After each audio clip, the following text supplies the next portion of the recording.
Hi guys, so ito na po yung part 2 ko. So, normal voice ko na lang kaya guys kasi ang hirap na maging nung paano nung iniipit ko yung boses ko kaya ina-normal voice ko na lang siya. So, ito po talaga yung normal voice ko. So, magbibihis na muna ko. Yan. So, pupunta muna ako sa baba. 4:50, ano na pala, 4. So guys, gabi na kasi kaya ganito yung boses ko. Parang ganito yung boses ko guys kapag gabi. Ganito, ganan. Parang iniipit ko kasi wala akong time magsalita kapag kagabi. So now, dito ko ilalagay siguro yung aircon namin.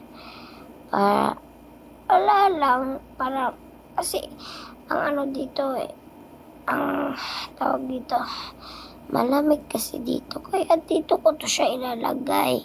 So kapag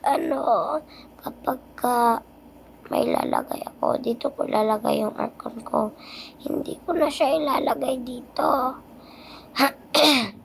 So, dito ko ilalagay yata yung Teka lang. Dyan. Kung hindi, dito na lang yun. Kasi para naman, di ba? Inipit ko po yung boses ko. May sipon po ako ngayon at ubo. So, inipit ko po yung boses ko. Di ba? Ay, bibihis muna ako ng pangtulog guys. Wait. Dahil tapos na ako nagbihis, matutulog na ako para may magawang assignment bukas. Diba? Comment for part 3 guys. Bye-bye. Love you all. Short lang to guys. Short story. Okay?